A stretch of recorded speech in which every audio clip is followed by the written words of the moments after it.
So step number 1, decide to develop the habit right now, the habit of focusing on what's right in your world instead of what's wrong.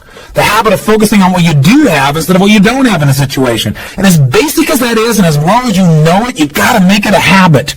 Because those habits form the chain of your ultimate character, of who you become and how you end up living your life. We've got to condition ourselves, because if we don't, we'll go back to the automatic state that most people live in today's society. The way to develop the habit is to go on a mental diet. I did this several years ago. As positive as I was going through unbelievable pain at the time. I had some major disappointments and frustrations. I felt like I'd given it all. But what turned me around is one day I picked up this book called The 7-Day Mental Diet. It was a little tiny little booklet. And all the booklet really did was, for about 12 of the 14 pages, it challenged me to really see if I could really truly, for 7 days, live my life without one negative thought. And it kept saying throughout the book, now don't just say, yeah, I can do it, and don't just say, I'm going to do it. Think for a while before you commit to this. Don't actually commit unless you're really going to do it for 7 straight days, no matter what. It doesn't mean you don't have a negative thought. It just means that if you have a negative thought, you don't speak it. You set it aside. You forget about it. Or you replace it. You say something negative, you go erase. What I really mean is this. Or you say, that's not what I mean. Here's what I mean is this. And you immediately focus on something good. It's not that nothing negative ever comes out. It's that you immediately do not allow yourself to hold a negative feeling, a negative thought for 7 straight days, day and night. Even when it gets tough. Even when somebody disappoints you. Even when you get frustrated. Even when you give your all and it still turns up lousy. Listen, if all I did was rant and rave on this tape and you didn't listen to anything else I said, but you took on this 7-day challenge, you can't believe what it'll do to your life.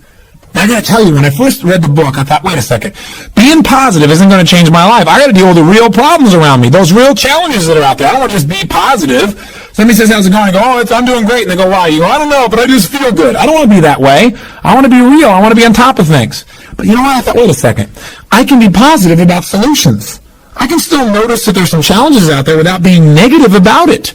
I can look at the challenges and say, okay, here's what's good about this. Here's how we can use this. Here's how we can turn this thing around. And continue to focus on that. So I took on the challenge for 7 days, changed my life. Now, by the way, one of the keys is you have to have 7 straight days of being absolutely positive.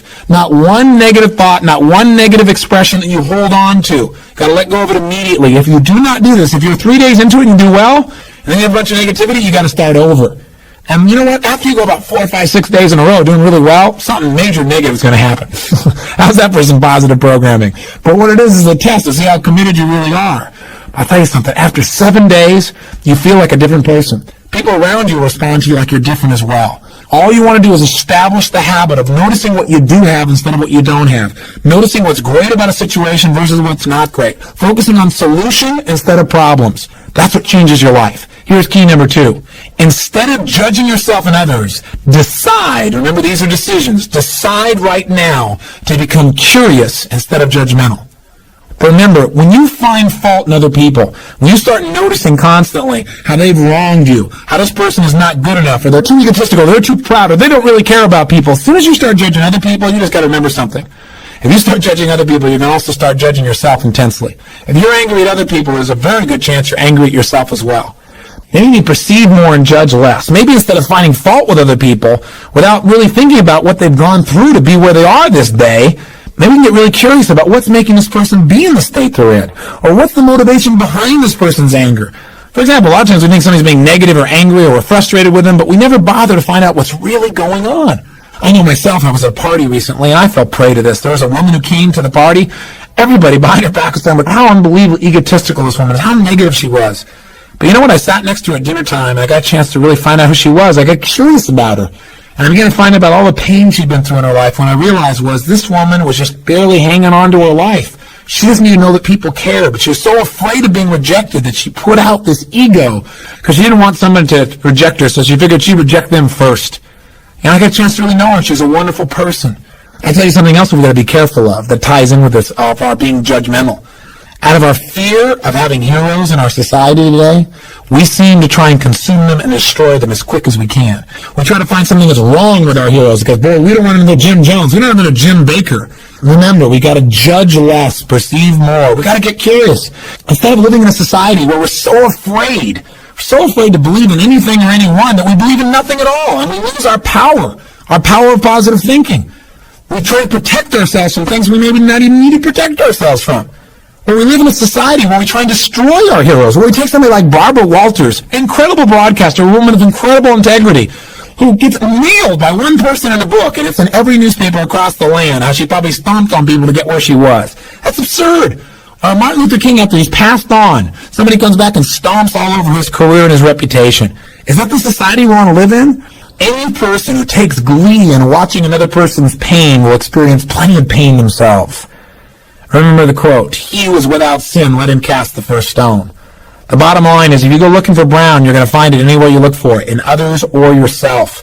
Free yourself from the disease of making others wrong, and you'll free yourself from the disease of making yourself wrong. You have a lot more energy to create solution instead of problems. It's part of the power of positive thinking instead of falling for the destructive power of negative thinking. If you want to get curious, just ask yourself, what do I like about this person? Wonder what's going on with this person that would make them feel this way. How could I help this person? As you ask these kinds of questions, you may learn something about how human beings operate, about their motivations, maybe even some things about how to support yourself as you try to support others. Remember, get curious instead of judgmental. Here's key number 3. If you really want to develop the power of positive thinking as a habit, as a lifestyle, as a strategy for success, then decide right now to find something to appreciate from any seemingly negative person or situation. And develop the habit of giving compliments. See, if you really want to have some more positive feelings in your life, you got to keep focusing on what's right. You got to get curious. And most importantly, you got to find something to appreciate even in the tough times. Because in reality, as we've talked about so often before, the toughest times in your life sometimes provide you with the real resources to change your life. So what we've got to do is find something to appreciate. Not someday when things work out. We've got to appreciate where we are right now. And this is something I talked to my daughter Jolie about today. Because she's in an experience today where I thought, well, gosh, she's not being very positive. I'm going to talk about positive thinking. Because she came in to see me and she's feeling really sad. She's feeling really down, feeling really frustrated. And you know what the problem is? The problem is she tried out and won the right to be amongst 3 girls who danced in the Electric Light Parade at Disneyland. And that was about 3 or 4 months ago. She's been going there after school every day, driving from San Diego up to Anaheim, burning herself into the ground, getting up and going to school to be a straight-A student still, and trying to visit with her family and her boyfriend. And she found herself maxing out. Now think about her problem. Her problem is that she gets to be at Disneyland and fulfill a childhood fantasy. Her problem is that she loves her family and wants to be with them as well. Her problem is she loves to be at school and really do that. Her problem is she has so much abundance that she has to figure out how to get it all in one day and she can't do it. And she's physically burning out. That's her problem. And you know what? She says, gosh, I want to be home. I want to be with you guys and all these things. I don't want to miss out on all this great time we have together. I want to be with you guys. I said, well, honey, look what you're doing. She goes, yeah, well, I don't want to miss out on Disneyland either. I don't want to miss out on my career and what I'm doing and what's going on. What's the problem? The problem is she's finding out what's negative in both situations. She's focusing on what she doesn't have instead of what she does have. Now, I could be negative about that and say, gosh, be more positive. But you know what? In reality, I realized being negative in this situation may not be bad. What do I mean? I don't mean being negative. I mean being intelligent. I mean being critical in your thinking. Seeing what you don't have is sometimes useful too. This is what I promised you in terms of the power of negative thinking. Here's how negative thinking can be useful. I sat down with her and I said, honey, let's look at the advantages and disadvantages of both. Let's not just be positive. Let's look at it. The whole thing is positive. Let's know that no matter what you choose, you've won. You have what most people dream about. But for a moment, let's be a little bit critical. What do you love about Disneyland? What's great about it? What is it giving you? And let's ask the question that maybe we don't answer at times when we're just being purely positive. What isn't it giving you? What are you afraid about? What are you missing by being there? What's great about being at home more? What's great about those things? What's not great about that? Be honest. If you were there, what might happen that's not good? What might you miss out on? And you know what? By getting her to use both positive and negative thinking, or to be more accurate, positive thinking and some critical thinking, looking at what isn't there for the moment, what she is missing out on, and allowing that pain to motivate her, she was able to clarify what's most important in her life and what's the best way to do that. And she came up with a plan that totally empowered her. And after a couple hours of conversation and fun, she looks better than she has in about 6 months because she's finally resolved what's most important. And sometimes just being positive and keeping a stiff upper lip isn't enough. Sometimes you got to stop and say, I am positive. I'm going to approach this from a positive way. I'm going to stay in a positive state. But I'm going to ask some questions some people may think of as negative, which is, what isn't working? Because if you're not willing to look at what isn't working, you can get yourself in trouble. So when I say number 3 is, develop the habit of noticing something you can appreciate out of the situation, even something that seems to be negative. What I mean by that is find out what's working, but also appreciate what isn't working. Appreciate it enough that maybe it creates enough pain for you to want to make a change. Hey, being purely positive all the time is not the ultimate solution. Being purely positive 98% of the time to me is the solution. Remember our steps. Number one, you're going to focus on how it really is. And that's what we did today. Joey and I sat down and said, let's see how it really is. And let's not just be positive. Let's stop for a second. How is it really? What's good? What isn't good? What's great? What isn't great in this context? Everything is great, but comparatively, what's great? What's not in both situations? Now, how do you really want it? And you decide how you want it. Now, what are we going to do to make that happen? And she began to take actions that have changed her life. Probably will affect the direction of her life, maybe even her career. And she feels joyous and excited because she went through the steps. That's the balance between positive and negative thinking. But one thing you got to remember, you're going to spend most of your time being positive. Once you see how it is, that's it. Decide what you want and make it happen. Don't keep going back and saying, oh yeah, but it's not working. See, balance doesn't mean you spend 50% of your time positive and 50% of the time negative. Remember, balance on a human scale is a little different. Negative experiences are dense, and it doesn't take a lot of those focuses of negative to weigh a lot in your life. Make sure your focus is primarily positive, but at times, at special times that you designate, you're going to say, hey, what isn't working? And allow that pain to drive you to do something that's very positive. That'll change your life. Here's key number 4. Decide not to be perfect. You say, what? I said, decide not to be perfect. One way to make sure you're negative is always trying to be perfect. Because you know what? You're always going to notice you're not. Because you're this thing called a human being. When I talk to my daughter Jolie, and this girl works so hard to be perfect. Everybody seems to love her. She's a straight A student. She wants to be the very best at school. She wants to be the very best at home. She wants to be the very best at business. She wants to be the best at everything. And I'm trying to be the best constantly. In the past, she always noticed what wasn't perfect, and that created pain. So you can't do that. You're gonna screw up. You're going to be negative. Things are going to happen where you don't follow through on what you know. You're going to make poor decisions. You're going to say things you shouldn't say, do things you shouldn't do, mess up like you shouldn't mess up. But you know what? When that happens, instead of being negative and beating yourself up and saying, boy, here's another example of me sabotaging myself, decide what you do want.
And say, you know, I'm not perfect, but I am good. And what makes me good and what makes me great and what can make me excellent is as soon as I notice I'm not on track, I correct it. And I get better.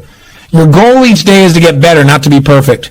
And that's all anyone can ask of you. If every day you really try and contribute more, be more, and do more than you were slightly the day before, that's all anybody can ask. And if you know you're going to screw up and you don't make it a catastrophe, it's easier to bounce right back up. See, the only way you fail is if you quit. But if you learn something and you expand from it and you make some new decisions that enhance your life and the people you care about, then there is no failure. Don't try to be perfect because you'll never succeed.